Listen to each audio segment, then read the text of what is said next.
Hi friends, welcome back our channel. ಎಲ್ಲರೂ ಹೇಗಿದ್ದೀರಾ friends? ಎಲ್ಲರೂ ಚೆನ್ನಾಗಿದ್ದೀರಾ ಅಂದ್ಕೊಂಡು ವ್ಲಾಗ್ ಸ್ಟಾರ್ಟ್ ಮಾಡ್ತಾಯಿದ್ದೀನಿ. ಫ್ರೆಂಡ್ಸ್, ಇನ್ನೂ ಯಾರು ನನ್ನ ಚಾನಲ್ ಸಬ್ಸ್ಕ್ರೈಬ್ ಮಾಡ್ಕೊಂಡು ನೋಡಿಲ್ಲ ಅಂದರೆ ಪ್ಲೀಸ್ ಸಬ್ಸ್ಕ್ರೈಬ್ ಮಾಡ್ಕೊಂಡು ನೋಡಿ. ಹಾಗೆ ಪಕ್ಕದಲ್ಲಿ ಇರೋ ಬೆಲ್ಲೈಕನ್ ಪ್ರೆಸ್ ಮಾಡಿ, ಇದರಿಂದ ಹೊಸ ವೀಡಿಯೋ ನೋಟಿಫಿಕೇಷನ್ ಬರುತ್ತೆ. ಡಿಸ್ಟರ್ಬೆನ್ಸ್ ಇದ್ದರೆ ಸಾರಿ ಫ್ರೆಂಡ್ಸ್, ಪಕ್ಕದಲ್ಲೇ ಸ್ವಲ್ಪ ಕನ್ಸ್ಟ್ರಕ್ಷನ್ ನಡೀತಿದೆ, ಅದರಿಂದ ಸ್ವಲ್ಪ ಸೌಂಡ್ ಎಲ್ಲ ಇದೆ. ನಾನಿವಾಗ ಮೊಳಕೆ ಕಟ್ಟಿದ ಸಾಂಬಾರು ಮಾಡೋಣ ಅಂತ ಮಾಡ್ಕೊತಾ ಇದ್ದೀನಿ. ತುಂಬ ದಿನವೇ ಆಯಿತು ಮೊಳಕೆ ಕಟ್ಟಿದ ಸಾಂಬಾರು ತಿಂದು, ಯಾಕೋ ತಿನ್ನಬೇಕು ಅಂತ ಅನ್ನಿಸ್ತಾಯಿತ್ತು, ಅದಕ್ಕೋಸ್ಕರ ಮಾಡ್ಕೊತಾ ಇದ್ದೀನಿ.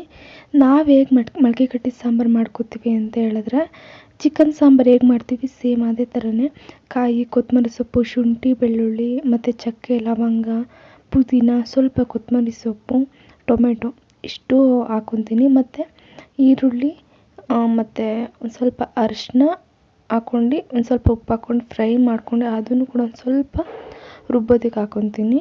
ಯಾಕಂದರೆ ತುಂಬ ಚೆನ್ನಾಗಿರುತ್ತೆ. ನಮ್ಮಮ್ಮ ಮಾಡೋದು ಇದೇ ಥರನೇ, ಚಿಕನ್ ಸಾಂಬಾರು ಮಾಡೋ ಥರನೇ ಮಾಡ್ತೀನಿ. ತುಂಬ ಚೆನ್ನಾಗಿರುತ್ತೆ ಸಾಂಬಾರು, ಅದಕ್ಕೆ ಮಾಡ್ಕೊತಾ ಇದ್ದೀನಿ.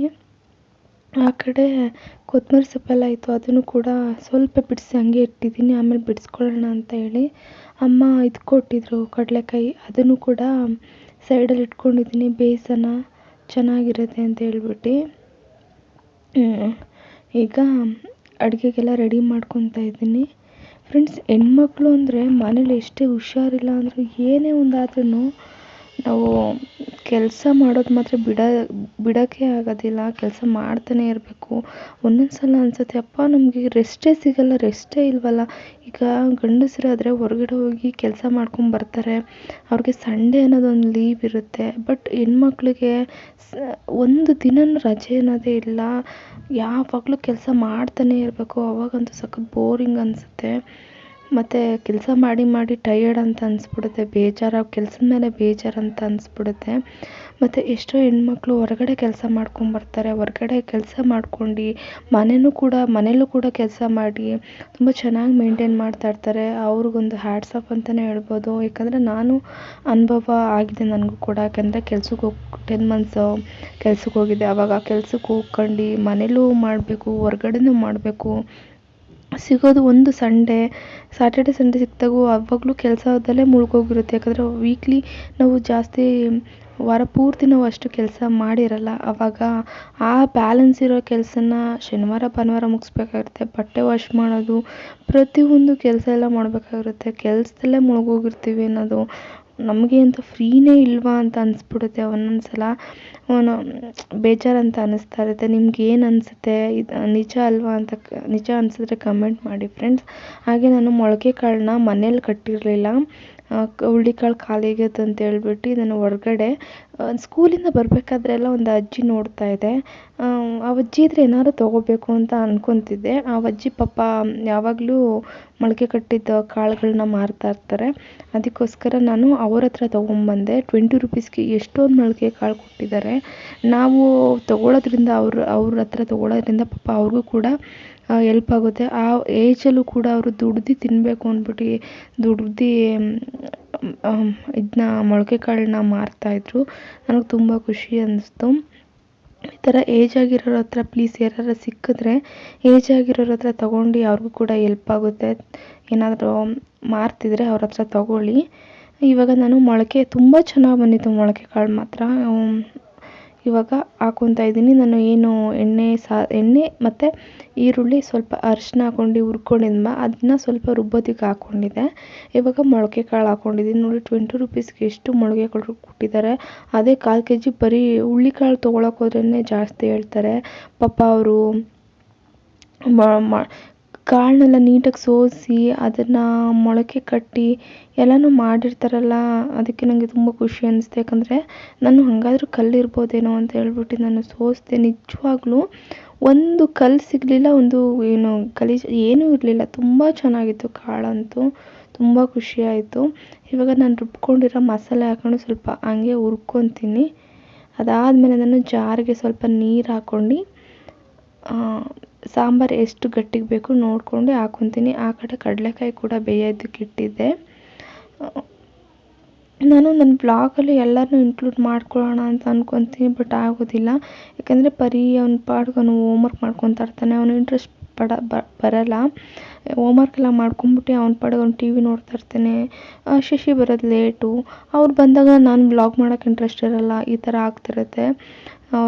ನನ್ನ ಬ್ಲಾಗಲ್ಲಿ ಎಲ್ಲನೂ ತೋರಿಸೋಣ, ಯಾಕಂದರೆ ನಾನು ಒಬ್ಬಳೇ ಇದ್ದರೆ ಬೋರ್ ಅನಿಸುತ್ತೆ ಒಬ್ಬರನ್ನೇ ನೋಡ್ತಾಯಿದ್ರೆ ಬ್ಲಾಗಲ್ಲಿ. ಎಲ್ಲರನ್ನೂ ತೋರಿಸೋದಕ್ಕೆ ಟ್ರೈ ಮಾಡ್ತೀನಿ, ಯಾಕಂದರೆ ನೆಕ್ಸ್ಟು ಕಂಟಿನ್ಯೂಸ್ಸಾಗಿ ಹಬ್ಬಗಳು ಬರ್ತಾ ಇರುತ್ತೆ.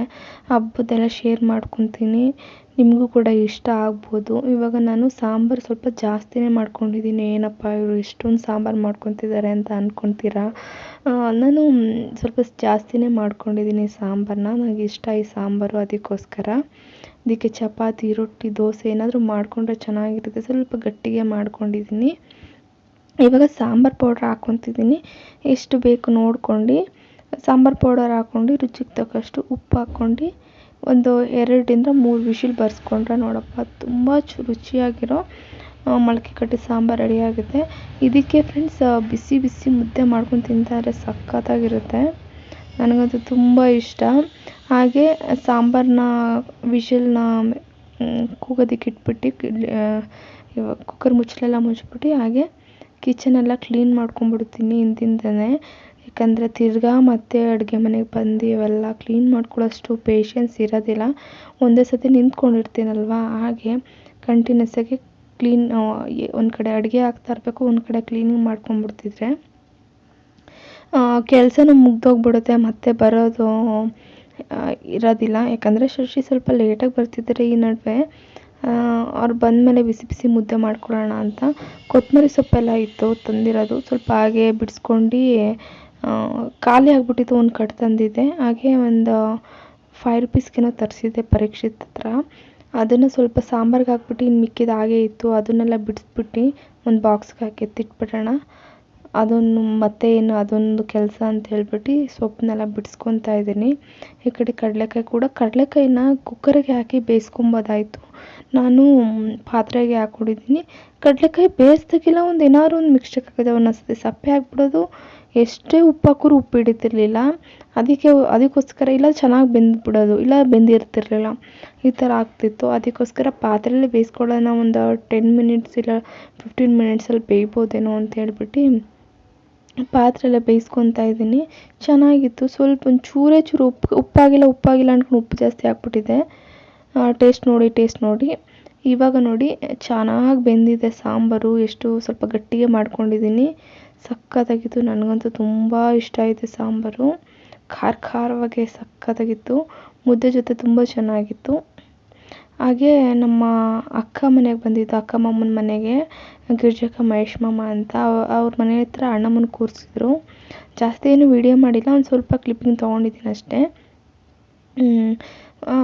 ಅದಕ್ಕೆ ಅಲ್ಲೋಗಿದ್ದು, ಹೋಗ್ಬಿಟ್ಟು ನಮ್ಮ ಅಣ್ಣ ಮತ್ತು ಅತ್ತಿಗೆ ಇನ್ನೂ ಬರ್ತಾಯಿದ್ರು.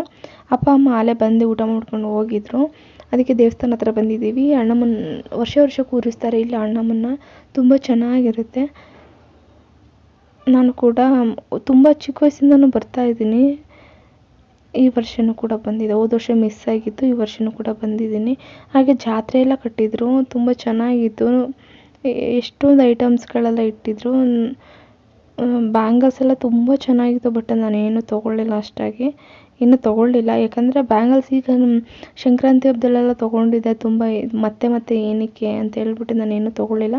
ಹಾಗೆ ಒಂದು ರೌಂಡ್ ಹಾಕ್ಕೊಂಡು ವಾಪಸ್ಸು ಹೋಗೋಣ ಅಂತ ಹೇಳ್ಬಿಟ್ಟು ನೋಡ್ಕೊಂಡು ಹೋಗ್ತೀವಿ. ಈ ಥರ ಎಲ್ಲ ನೋಡೋದಕ್ಕೆ ತುಂಬ ಚೆನ್ನಾಗಿರುತ್ತೆ, ನನಗಂತೂ ತುಂಬ ಖುಷಿ ಅನಿಸುತ್ತೆ ಈ ಥರ ಎಲ್ಲ ನೋಡೋದಕ್ಕೆ.